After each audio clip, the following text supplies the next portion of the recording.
வணக்கம். ஸ்ரீ ராமஜெயம். இன்றைய தலைப்பு தசரதன், ராமன், லட்சுமணன், பரதன் நால்வரின் பாசம். யார் இந்த தசரதன்?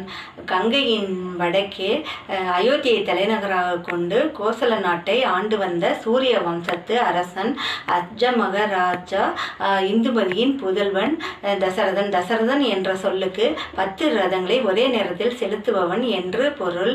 துரதிர்ஷ்டவசமாக தனது 8வது மாதத்தில் பெற்றோரை இழந்த தசரதனை வசிஷ்டர் மாரதன்வர் என்பவரிடம் ஒப்படைத்து வளர்க்க செய்தார். அவரிடமிருந்து மிகுந்த கலைகளை கற்று தேர்ந்த தசரதன் தனது 18வது வயதில் கோசல நாட்டு அரியணை ஏறினான்.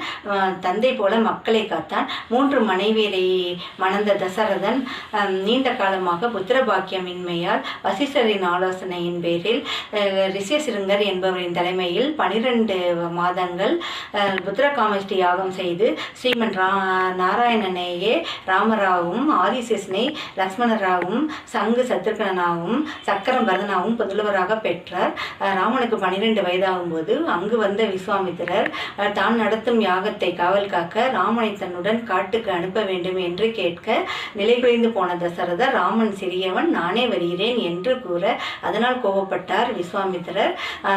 வசிஷ்டரின் ஆலோசனையால் தசரதனும் ராமனும் லட்சுமணனும் இணை பிரியாதவர்கள். இருவரையும் தாயும் தந்தையும் போல காத்து யாகம் முடிந்த பின் 10 நாட்கள் கழித்து தன்னிடம் வந்து ஒப்படைக்கும்படி கூறி விஸ்வாமித்திரருடன் அனுப்பி வைத்தார். கையை கேட்ட 2 வரத்தில் பரதனை நாடாளட்டும், ஆனால் ராமன் காட்டுக்கு செல்ல வேண்டாம், ராமனை பிரிந்து என்னால் இருக்க முடியாது என்று கூறி கையையின் காலில் விழுந்து தசரதர் கேட்டாலும் கையேயி மறுக்கவே வனவாசம் சென்றார் ராமன். புத்திர சோகம் தாங்காது தசரதன் மாண்டார்.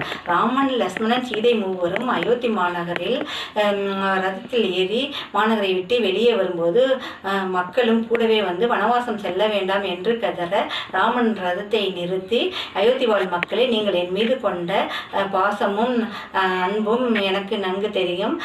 இந்த பாசத்தையும் அன்பையும் பரதன் மீது செலுத்துங்கள். பரதன் மிகவும் நல்லவன்.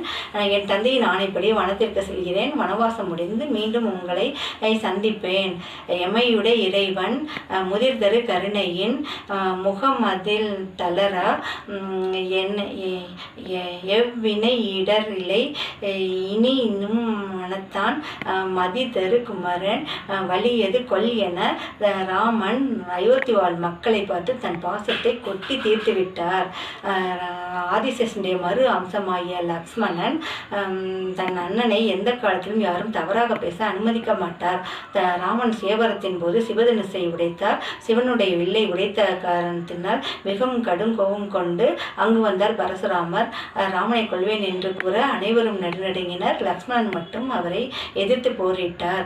ராமனின் பட்டாபிஷேகம் தடைப்பட்டு ராமன் காணவும் செல்ல தயாராக இருப்பதை அறிந்த லக்ஷ்மணன் அந்த நொடி பொழுதே போர்க்கோலம் பூண்டு தன் தந்தையை சிறைப்பிடிப்பேன் என்று வில்லை எடுத்துக்கொண்டு கிளம்பினான்.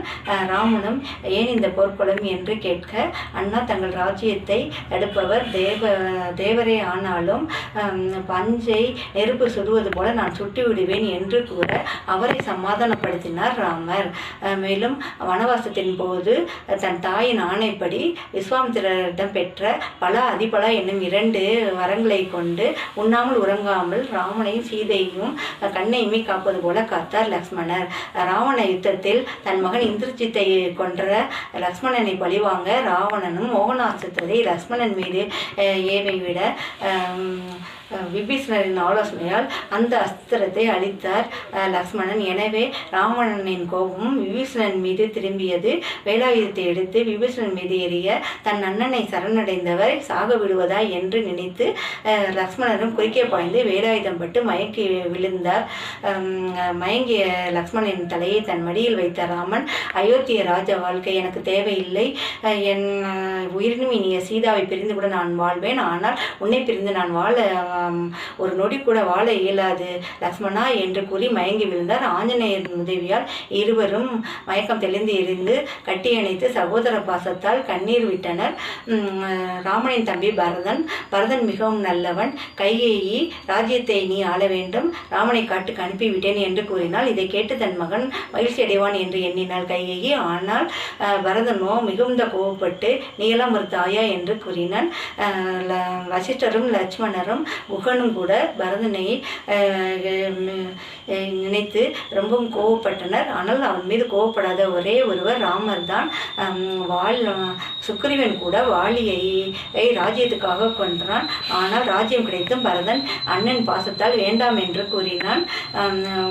வனவாசத்தில் இருந்த ராமரை காண முதலில் மறுவுடை தரித்து வந்த பரதனை கண்ட குகன் கூறன் அவன் தோற்றத்தை கண்டவுடனுமே 1000 ராமரை விட நீ மிகச் சிறந்தவன் பரதா என்று கூறினர். 14 வருடங்கள் கழித்து ராமன் சொன்ன நேரத்தில் வரவில்லை.